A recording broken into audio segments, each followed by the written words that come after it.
God. Ask God. Hey Scott, this is Sam from Houston.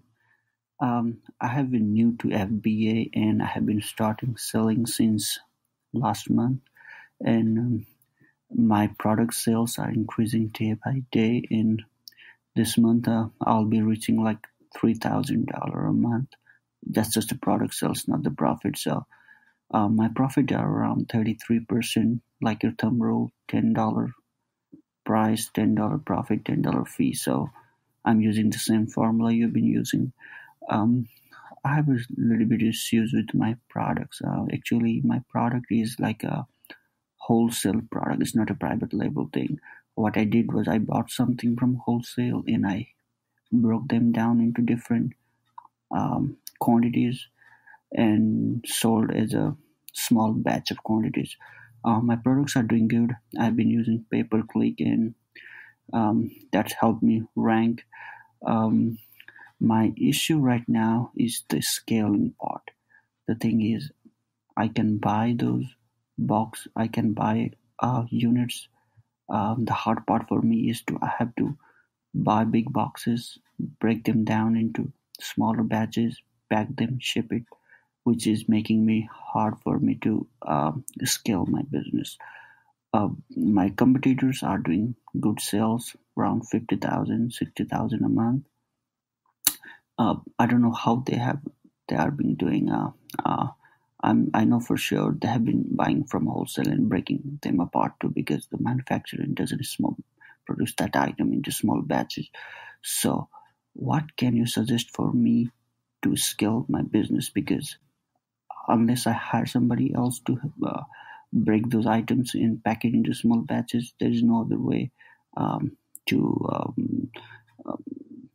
make those items. So you can take an example like plastic cups.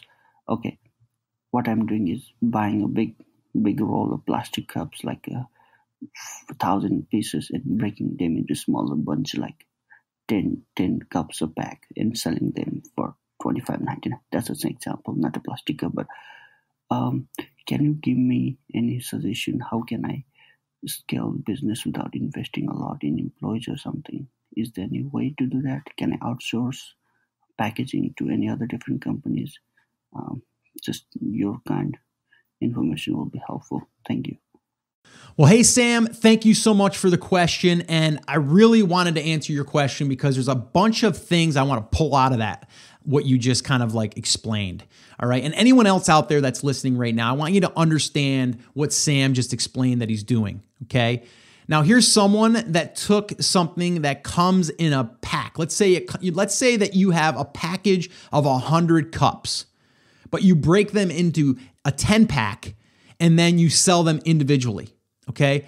That's like super, super easy to do if you find something that is selling packs of 10 and you can buy a pack of 100. All you're doing now is breaking them down into smaller packages and people don't have to buy 100 of something. Okay. So again, not sure if this is going to be a long-term like brand building growth type thing. Don't know. But anyone out there that's thinking to themselves, I wonder if there's something that I could do where there's not a lot of risk and if I'm able to, launch something and see if this thing can work for me and maybe learn the system in the process. This is how you would do that.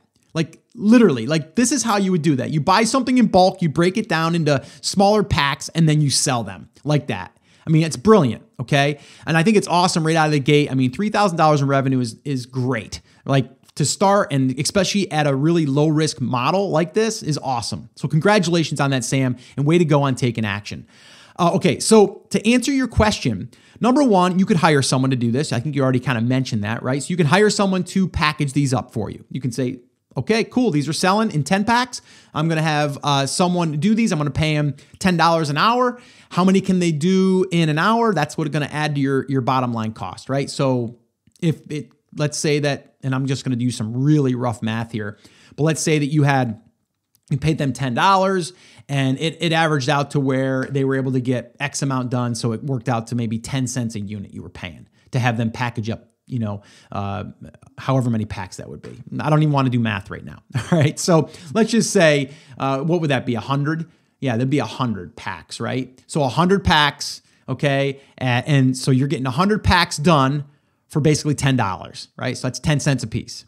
All right. So, okay. So you hire someone. I mean, you could hire a kid after school, do these. You could hire a college student, wants part-time. You could hire a stay-at-home mom. There's a bunch of different ways you can do that. You can even have it all shipped to their house and then they're going to package it all up and you can even have them ship it out for you, right? So that's like hiring someone. We call them a virtual assistant and they'll do it for you, right? We could do that. If you really want to scale it, you either can scale that model, okay, and have other people doing that for you, or you could then look into maybe having it co-packed. So then maybe you could have a co-packing company, which basically does exactly what I just said. You're just going to give them all of the parts and the components, and then they're going to pack it. That's why it's called a co-packing place. So you would have to go out there. I don't know any off the top of my head that I would recommend. Just Google it. And you'd have to start getting some quotes on what it's going to be and what it's going to take.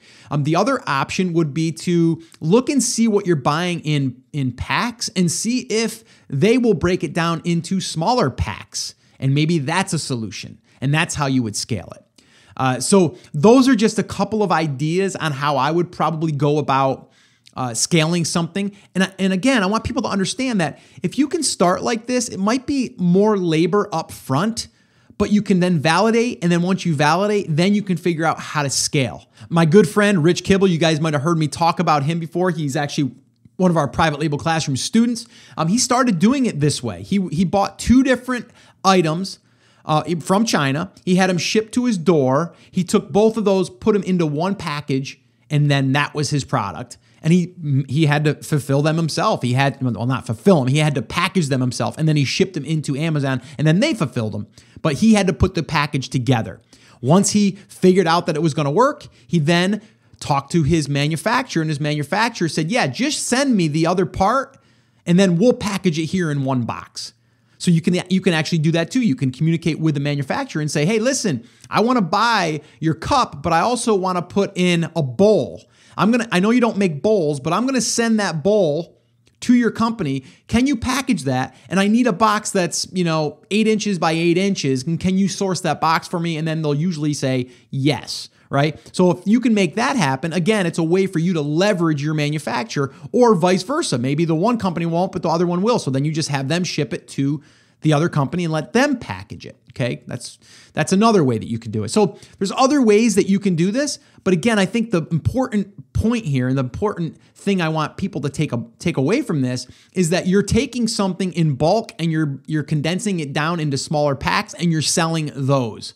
So again, there's not a lot that's going to differentiate you unless you're going to take those 10 cups and then add in, like I said, maybe a spoon and fork set. I don't know. I'm talking about like if you're going to have something for picnicking or something. You get what I'm saying, right? So that's the only way. And then again, that could still be copied. Or if you're going to have maybe a dispenser that held the cups and then the cups came in it and then you just added 10 cups to it. Whatever it is, you get the idea.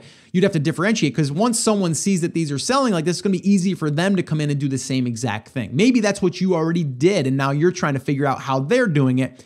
And again, you have to just be careful with that because that means that someone else can do it easily too. But in this case, it is a little bit harder because we are taking, like a bulk item and we're breaking it down. And now you're trying to figure out how you can do that costly. So it doesn't cost you as much. So this way here, you can do it and still make a profit. So hopefully this has been helpful. Again, you got to think outside the box a little bit, but you have some options there to look into. Good luck to you. Keep me posted. Well, hey there. Thank you so much for listening to that episode of Ask Scott. Now, that was just a highlight from one of our full episodes where I generally answer 3 to 4 questions on a podcast. If you want to go back and listen to all of the past archives of not just the Ask Scott session, but all of the full episodes where I do interviews with top Amazon sellers, people starting from scratch and building a business, if you want to listen to any of those episodes, head over to theamazingseller.com and you can find all of that over there. You can also find details there on how you can ask your own question and get it aired on an upcoming Ask Scott session and possibly see it here on YouTube or just on the podcast. All right, so definitely head over to theamazingseller.com ECOMMERCE.com. There's tons of resources over there for you to be able to build your e-commerce and Amazon business, so definitely go check that out. Now, I just wanted to remind you one thing before I let you go. There's a lot of information out there, and some of it is really, really good. What I want you to remember is you have to not just consume the information, you have to actually apply that information. So take this information that you learned here today and apply it to your business, and this way here you can get results. As my shirt says, I wear it almost daily. Take action. We'll see you guys.